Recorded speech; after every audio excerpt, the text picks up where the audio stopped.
As my colleague from Missouri just said, as we are on the floor today, much of the federal government has been shut down. It's shut down because of the Democrats' unwillingness to compromise on keeping the government open and delivering fairness to all Americans. While employers got a pass from the president on his health care law, the American people still face a mandate that they start signing up for Washington-approved health insurance, and the exchange is open today. The House of Representatives took the reasonable and responsible step of keeping the government open while eliminating the health care law's unfairness.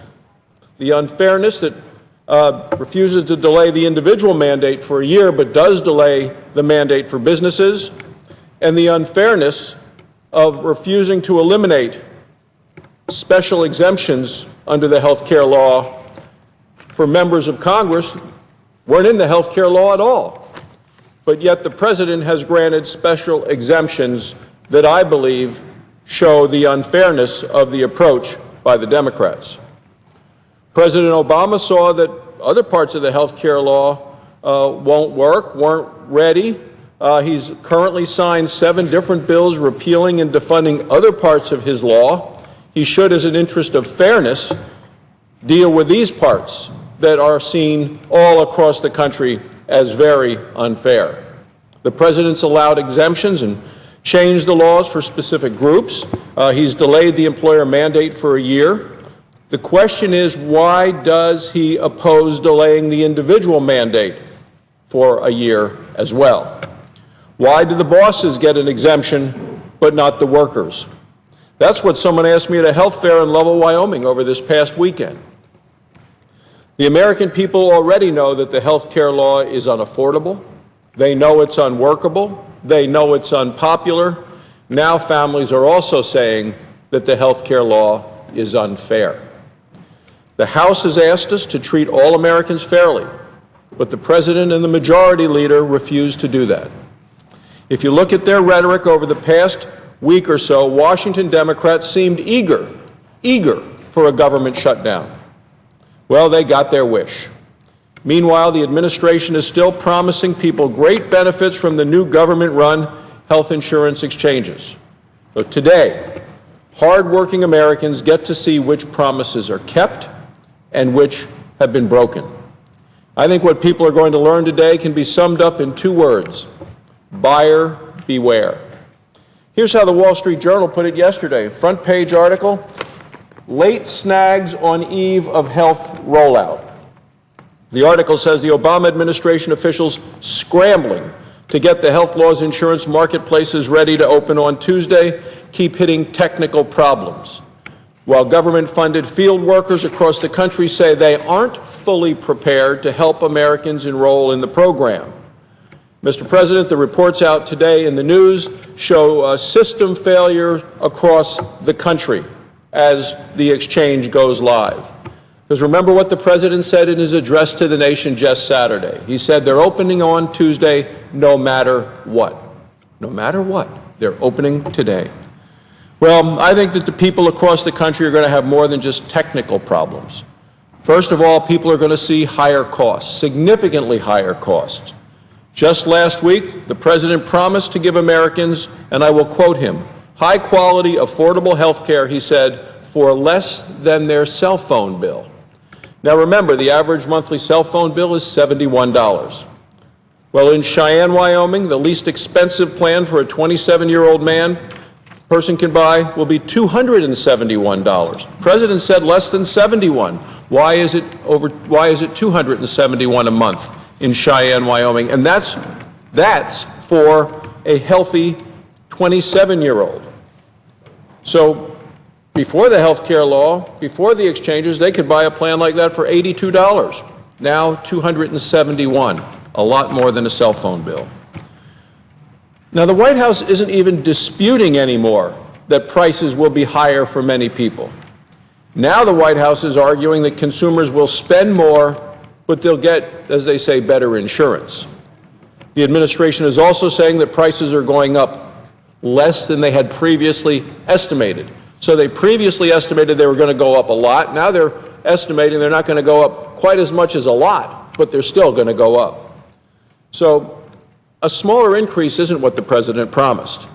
He said families would pay $2,500 less a year. That's what the president promised. It's not what's happening. Prices in the exchanges are up all across the country. In California, the cheapest plan at the silver level will cost a 40-year-old in Los Angeles $240 a month. That same person, because of something in the law called community ratings, that same person buying the same plan in Sacramento, California, would pay $330 a month. As I see the astonishing looks on faces of folks in this chamber, they can't believe it. They say, how can it be true? Well, maybe, perhaps, Mr. President, they should have read the law, read the bill before they voted to pass it. 38% more in Sacramento than in LA for the same identical policy for the same 40-year-old person. So in addition to the higher cost of insurance premiums, there are also higher out-of-pocket costs. There are higher co-payments, higher deductibles, all things that are going to make people look at this and say, cheaper than your cell phone bill? Not a chance. All of that means more money out of the wallets of hardworking Americans and more sticker shock. The second thing that people are learning today as they sign up in the exchanges is that many of them will actually lose their doctor. I practiced medicine for 25 years. I know how important it is for patients and having a long-term relationship with their caregivers. The exchanges, the mandates coming out of this president's health care law break that bond.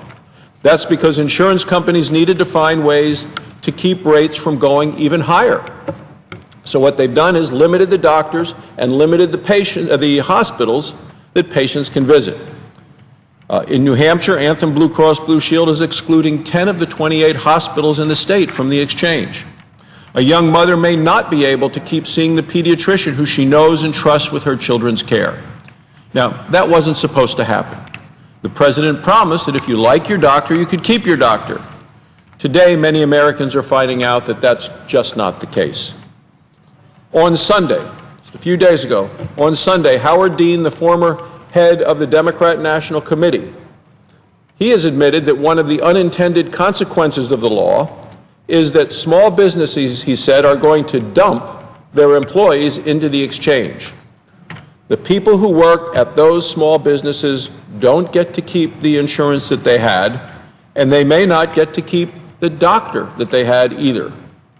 A third thing that people are going to start to see today as the exchanges open for business is that there is a definite risk of fraud and identity theft. How can that be? Well, the administration has hired so-called navigators, people to help enroll consumers in the exchanges. Turns out that these workers aren't well trained or even subject to consistent background checks. Even the Obama administration has been warning that con artists will take advantage of confusion over the law to steal people's identities. As I said earlier, buyer beware. Security may also be inadequate in the giant government data hub. Now, these are the huge databases of detailed personnel information about everyone in the exchanges.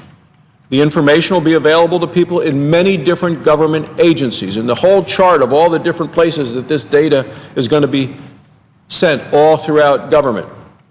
The administration promises that the data hub will work, but they will not talk about what they've done to ensure that it is secure.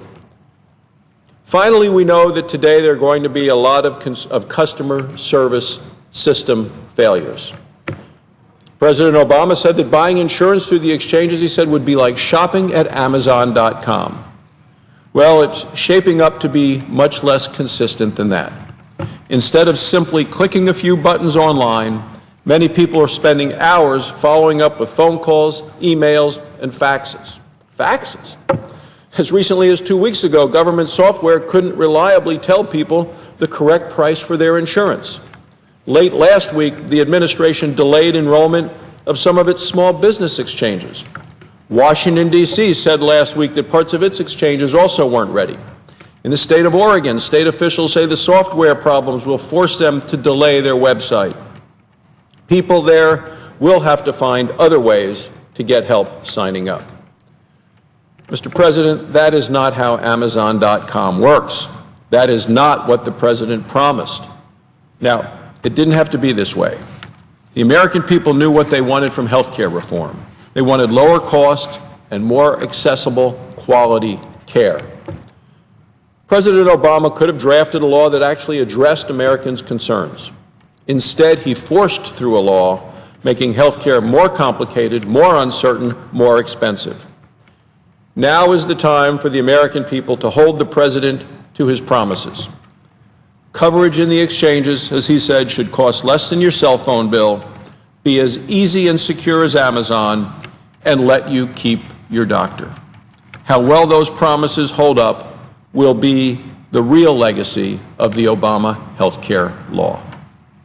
Thank you, Mr. President. I yield the floor. Suggest the absence of a quorum. The clerk will call the roll.